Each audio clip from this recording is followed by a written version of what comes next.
On passe à notre invitée de ce samedi, une chanteuse, autrice, compositrice malienne de renommée mondiale et qui, depuis 2019, est engagée dans un conflit judiciaire douloureux avec le père de sa fille sur fond de décisions contradictoires entre les justices belges et maliennes. Après des mois de détention en France, en Italie puis en Belgique, elle a été condamnée en mai dernier à 2 ans de prison avec sursis pour non-représentation d'enfants. Elle a donc fait appel et reste donc présumée innocente. Aujourd'hui, elle retrouve son métier avec 50-50, un nouveau spectacle qui mêle création classique, mandingue et chansons de son répertoire. Rokia Traoré, merci et bienvenue dans votre JTA. C'est un plaisir de vous recevoir. Merci. Alors, l'affaire est assez complexe. Ça fait longtemps que vous êtes en procédure avec le père de votre fille. Au cœur du dossier, 2 décisions s'opposent. Une juridiction belge qui avait confié la garde au père et depuis, tandis qu'une autre décision d'ailleurs malienne antérieure, vous l'attribuez au Mali. Pourquoi considérez-vous que cette décision malienne n'a pas été traitée à égalité, on va dire, avec la décision belge? Alors, normalement, c'est parce que c'est une chose dont je me suis rendu compte au cours de ces 7 dernières années, c'est que normalement, on n'a pas vraiment de sens sur le plan juridique. Oui, absolument.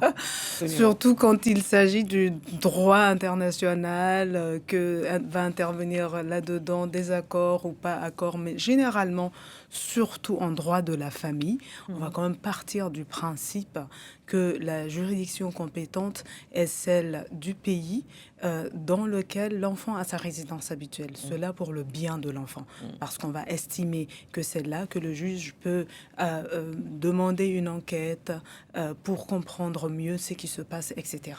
Donc, il y a différentes conventions et différentes proclamations des droits de l'enfant, etc., qui vont encourager à ça.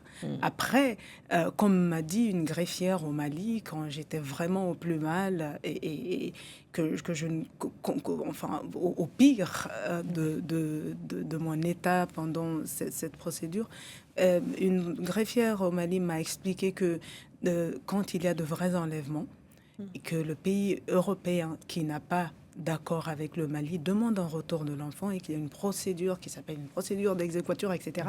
Elle me dit donc, si on ne nous a jamais rien demandé au Mali, au Rokia, c'est qu'il n'y a pas d'enlèvement.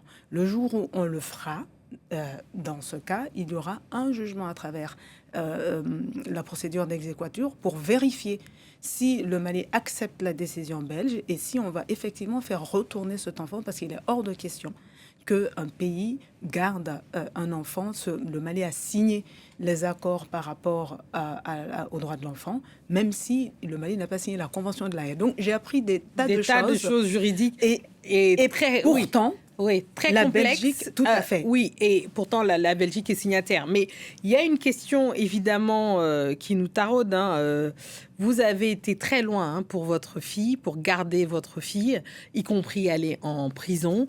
Néanmoins, on découvre dans l'affaire, on n'a pas évidemment tous les détails de l'affaire, mais votre fille n'a jamais été entendue sur l'endroit où elle veut être, c'est ça? Ah non, jamais.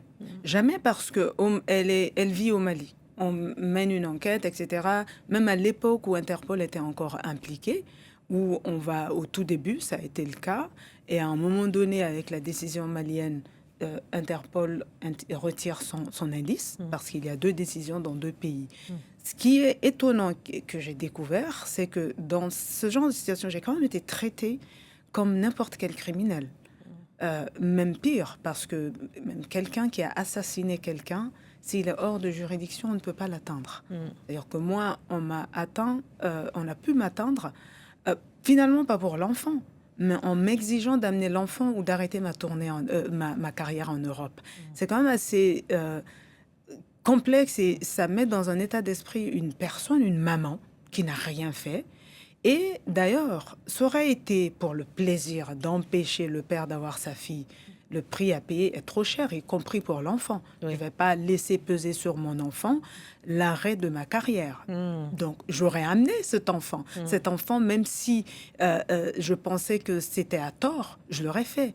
Mais mon enfant n'avait pas été entendu. Et la base du conflit n'est pas le plaisir d'empêcher le père de voir l'enfant, qui a toujours vu son enfant. Il y avait d'autres problèmes qui me faisaient me rendait inquiète par rapport à la sécurité de l'enfant. Ah. Voilà. Donc, tant qu'il n'y a pas de débat autour de ça, moi, je protège mon enfant, carrière ou pas. Voilà. Et pourtant, une médiation avait permis au père de revoir votre fille à plusieurs reprises en 2025. Le processus s'est ensuite interrompu et c'est pas de votre fait non plus, c'est ça? Non, parce que cette médiation-là est finalement ce que je voulais depuis le départ. Personne ne m'écoutait, ça n'intéressait personne, parce que pour moi, une médiation aurait permis d'entendre l'enfant.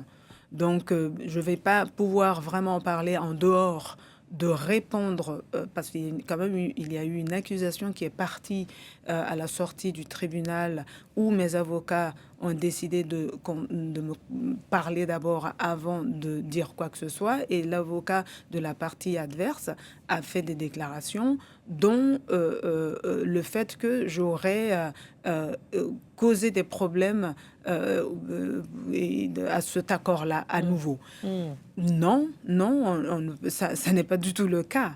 Donc, cet accord est ce que je voulais depuis le départ, que l'enfant soit entendu, et cet accord a permis que l'enfant soit entendu. Donc, pourquoi est-ce que je causerais des problèmes? Donc, c'est plus complexe que ça.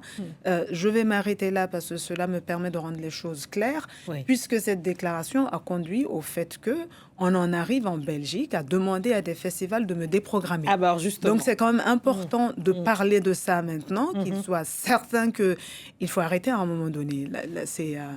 Oui, vous dites que ça n'a rien à voir et de toute façon, la décision telle qu'elle a été rendue vous permet de refaire appel justement. Chose que j'ai faite. Voilà, et vous restez présumée innocente et en plus, c'est une affaire privée, hein, on le rappelle.